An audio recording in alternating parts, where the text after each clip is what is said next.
Every single NFL offseason, the same thing happens. Teams fall in love with names. It just does seem so crazy, given this amount of money, given this type of injury that sometimes athletes really struggle to come back from.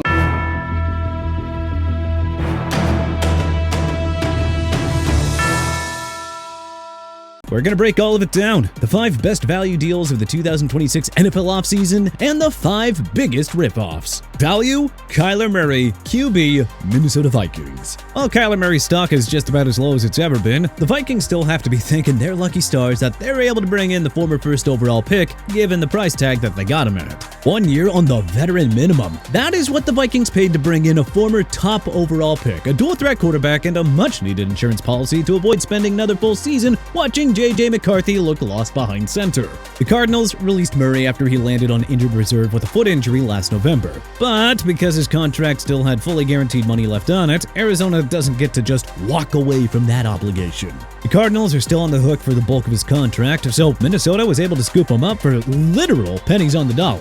The injury history is real, and I mean, nobody's pretending that it isn't. But that's a risk Minnesota has taken for $1.3 million. I don't think that's a gamble, that is just like a free lottery ticket with some real upside attached to it. So if Murray stays healthy, this is the steal of the entire offseason. And if he doesn't work out, well hey, they cut him and they've lost basically nothing. Ripoff, Daniel Jones, QB, Indianapolis Colts. There is no denying that Daniel Jones looked like a man revived last season before he went down with the injury. But, well, context kinda matters here, and there's no doubt that the devil is in the details, which is why so many eyebrows were raised when the Colts gave Daniel Jones such a large contract, considering he's currently recovering from a torn Achilles, and of course, just how much of his game relies on his mobility. It's fair to say here that the Colts were in a difficult position. The transition tag that they placed on Jones created leverage issues, but the follow-up question is one that nobody in Indianapolis seems to want to answer. Who else was bidding for Daniel Jones? Who was the competition that drove this price tag to the largest 2-year deal in NFL history? The Achilles compounds everything. I mean, a torn Achilles for a quarterback who relies on mobility is one of the more serious injury concerns that you can have entering into a season. The recovery is typically a full year. Indianapolis is going to spend most of 2026 managing his workload and hoping that that leg holds, all while paying him like he's already proven to be a franchise cornerstone, when in reality, he's had like, what, 7 or 8 good games? This guy has not proven himself as a franchise QB. He has proven to be a solid backup and a capable game manager. And, well, I don't think that's worth $50 million guaranteed. Value, Mike Evans, WR, San Francisco 49ers. Evans signed a 3-year deal worth $42.4 million in base value, with incentives that push it toward $60 million if he earns them. That base number is extraordinarily reasonable. Now, the caveat is real, and we're not going to bury it here.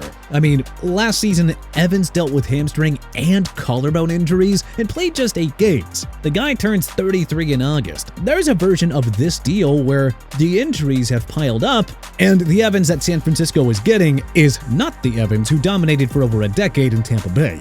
That is a very legitimate concern. But considering Evans forwent the hometown discount in Tampa and signed with the 49ers for less money, San Fran should be feeling good. Real good.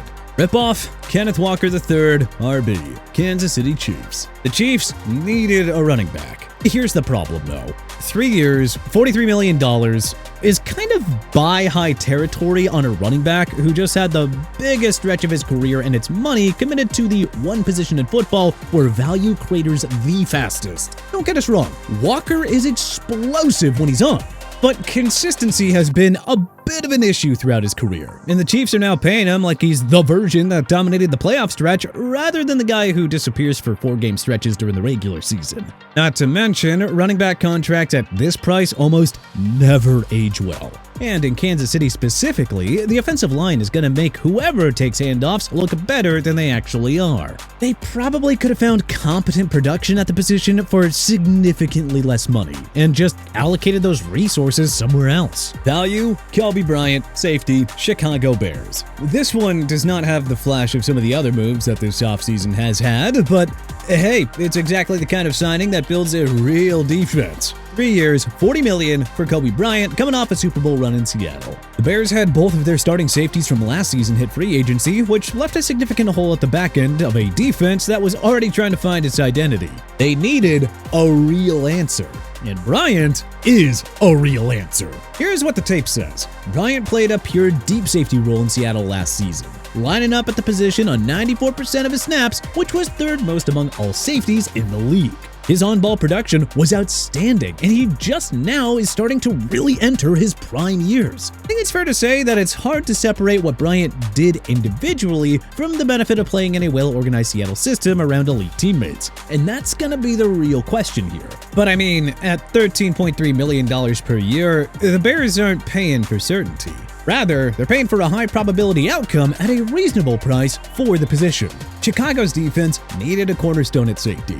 This signing gives them one. And you know, it doesn't break the bank getting there. Rip-off, Trey Hendrickson, edge. Baltimore Ravens. The Ravens backed out of the Max Crosby trade due to alleged medical concerns, and in doing so, they saved 2 first-round picks and preserved significant draft capital. The problem is what happened next. 4 years, $112 million, $60 million fully guaranteed for Trey Hendrickson. Look, Hendrickson is a good football player. The man can get after the quarterback, but here are what the numbers are missing. Hendrickson is entering his age 31 season. He played just 7 games last year before landing on injured reserve. He has never been able to stay healthy for a full season consistently. And most importantly, he is at his best roughly 75% of the player that Max Crosby is. He is a liability in the run game, whereas Crosby is rock solid in all phases. Look, you gotta respect that the Ravens are pushing their chips into the middle of the table, but I don't know if this was the right move. Value, K'Lavon Chaisson, edge, Washington Commanders. 2 days after the Commanders signed Odafe Oweh to a big money contract, they went out and added a second edge rusher at a fraction of the price, and this might actually be the smarter of the 2 deals. Chaisson, who broke out last season with 7.5 sacks for New England after managing just 10 total sacks across the first 5 years of his career. His pass rush win rate coming off the edge was way up last season. And while he's not a franchise cornerstone, 1 year at $11 million? Heck, you're not paying for a superstar. You're paying for a legitimate pass rusher who just had the best season of his career. The bet that Washington is making here is very reasonable. Rip-off, Wan'Dale Robinson, WR, Tennessee Titans. The Titans had $90 million in cap space coming into this offseason. That kind of financial freedom is genuinely rare in the NFL, and it should be used to build a foundation for Cam Ward to grow in, not to massively overpay a middle-of-the-road receiver. 4 years, $78 million. Now, to be clear, he is a good receiver. But woof, $19.5 million per year puts him in the same neighborhood as receivers who can align outside and win against top corners in the league. Sorry, but Robinson has never done that. His entire value is predicated on being a nice complementary option.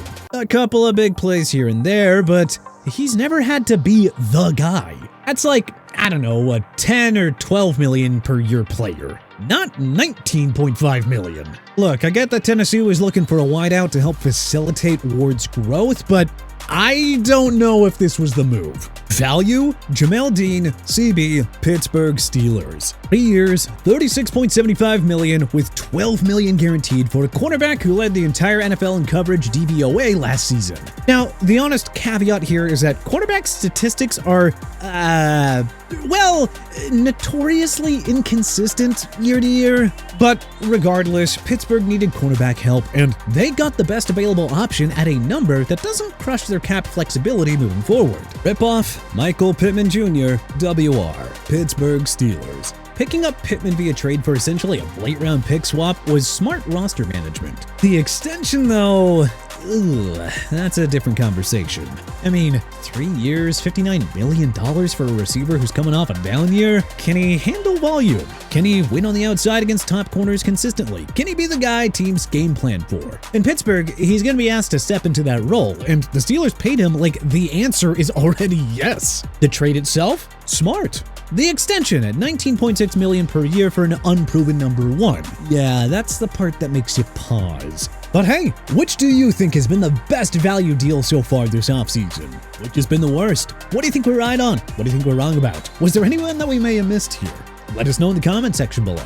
If you like this video and learned a thing or two, then hey, clicking the like button helps us out a ton. And you know, we really appreciate it. If this is your first time coming around to TPS though, then subscribing is a great idea because we put out videos like this every single day. But as always, thanks for watching and we'll see you guys next time.